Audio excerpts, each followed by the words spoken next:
Hi everyone, Mrs. Basega here, and this is Last Week in Review. Last week we learned about all different types of forces. Of the four fundamental forces, gravity is the weakest, following by weak nuclear, then the electromagnetic force. But the electromagnetic force is sneaky. It shows up in all sorts of different things, like normal, tension, friction, drag, and applied. And finally, the strongest is the strong nuclear force. The ones you need to know for this class, though, are gravity, drag, normal, tension, friction, and applied.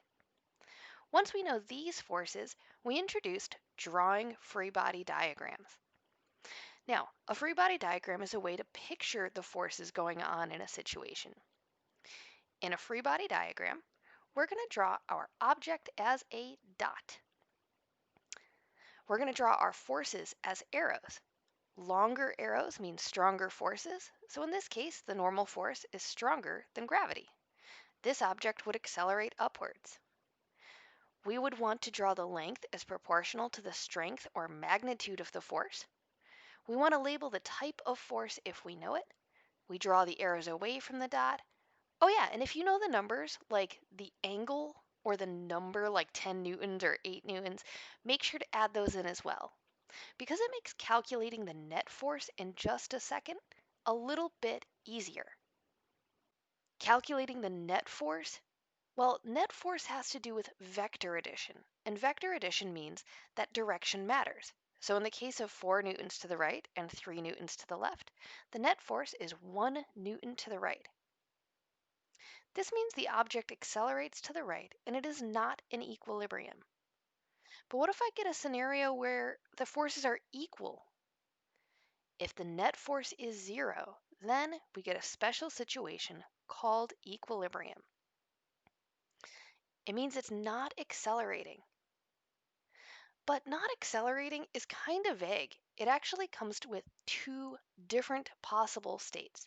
So equilibrium in general means that net force is equal to 0, but it could be moving or unmoving. If it is unmoving, the object itself is unmoving, we call this static equilibrium. It means that the velocity is 0 and the acceleration is 0.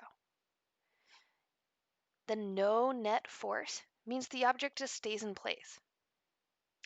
But if it is moving, it's in a special case called dynamic equilibrium, where the velocity is constant. So it's not speeding up or slowing down, so there's no net force, and it just keeps going in the same direction with the same speed as before. Finally, I sent you guys on Friday to do a pivot challenge, and this problem was tricky for lots of people, so let's go over it. I had a 1,000 gram mass on a beam, a force sensor pulled up, and a green string. So I have tension to the green string, the force due to the probe, the weight of the beam, and the weight of the 1,000 gram black mass. So a thing we needed to do in this problem was we needed to read the probe off the back photo. Some people missed that. The beam had a weight that was given. I don't remember the number precisely. I thought it was 1.62, but that's okay. I needed to convert the 1,000 grams to kilograms and then use the mg equation to get about 10 newtons of gravitational force for the black mass. Substituting all these numbers into our free body diagram, I see that in order to be in equilibrium, the beam plus the mass pulling down have to be equal to tension plus the probe pulling up. So subtracting the 2.37 to the other side, I can find the missing tension. And yeah, I got one of my numbers wrong here. It ended up being like 8.8 instead of 8.05, but we'll live. Overall, last week we dealt with identifying new forces, drawing free body diagrams, calculating net force, determining whether something was in equilibrium, and calculating weight and mass. Now let's try it on our own. Good luck!